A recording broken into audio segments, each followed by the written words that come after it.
So chapter 68 just came out, and yet again we are left on another cliffhanger, as Ida and Cold have just invaded the village. But Kijimoto is back to his usual tricks. He is drawing our attention away from the true and biggest problem yet to be talked about.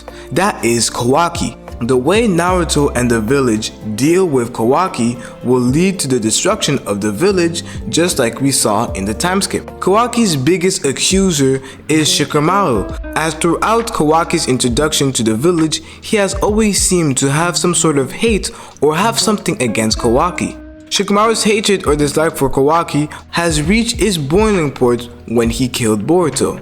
The problem with Kawaki killing Boruto is not just that he killed him, it's the lack of hesitation or regard for his action. In some way, Cold and Kawaki are quite similar. In the series, Cold's infatuation and love for Otsutsuki's is especially visible when it comes to Ishiki. He is literally a simp. I'm sorry, I had to be the one to point this out. This same infatuation is applied to Kawaki, as he has an unbreakable love for Naruto. But Shikamaru doesn't see this as a blessing. On the contrary, he sees this as a curse, as he believes that Kawaki would do anything to protect Naruto, even killing his comrade like he did with his brother Boruto. However, I know we can all agree that there is some level of hypocrisy that Shikamaru has been displaying and showing through the last few chapters. This can be seen in multiple instances in the manga. First, his reaction to Naruto being upset and basically depressed that Naruto died is quite contradicting.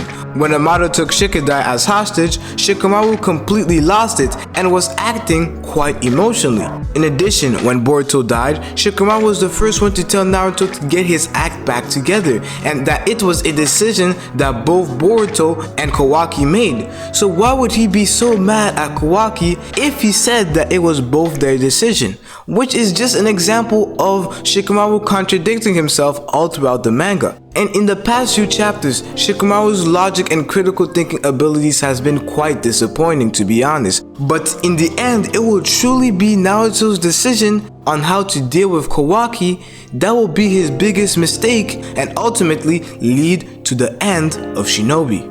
First of all, Naruto will not penalize Kawaki for what he did. Naruto is just not that type of person. What is probably going to happen is that Naruto, Boruto, and Kawaki are going to have a discussion. Boruto will tell Naruto that Kawaki and him came to the decision, made a plan, so that if Boruto is to go out of control, Kawaki is to kill him. The true problem is that Kawaki is on a fine thread.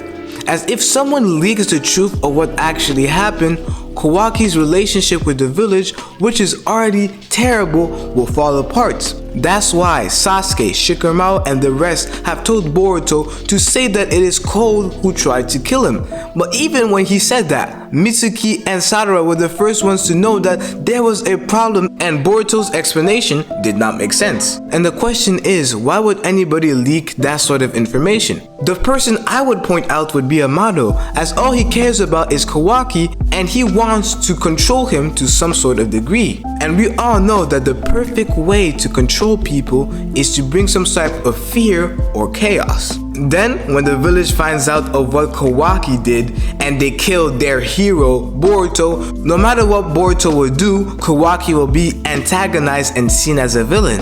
Naruto will then have to make a decision, either to side with the village and destroy the bond that he has created with Kawaki, or side with Kawaki and make the other 4 Kages and potentially his own village his enemy. And to anyone who knows Naruto, we all know what decision he's going to do, and that has been already foreshadowed through the conversation Boruto had with his father.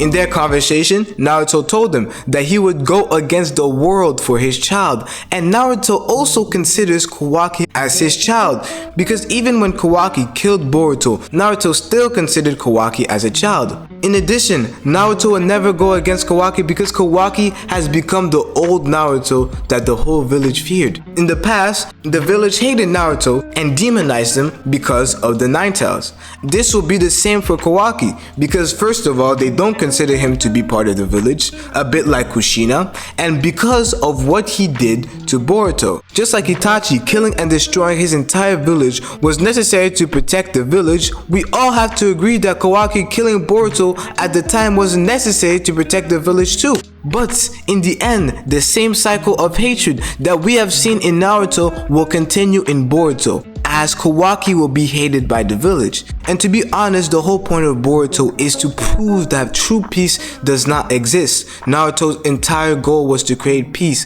but Naruto will never be able to create peace because peace is an illusion. In some sense, we all believe that there was peace in Boruto, but look back at Pain's village, the Rain village, it was still in chaos. Nothing has changed. Even though there is some level of peace, which is an illusion, true peace does not exist. This is what Boruto and the anime is showing. This leads on perfectly to the Timeskip, as due to the hatred that the village has for Kawaki, he will have no reason or desire to protect the village, as he only cares about Naruto and his family who took his side when he had nothing. This basically means that the village is doomed, and it truly is the beginning of the end of Shinobis.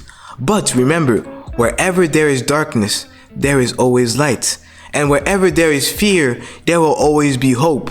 And that hope is the Jogan. At least that is what Tonori believes. Watch this video right here to find out the hope for the Shinobi.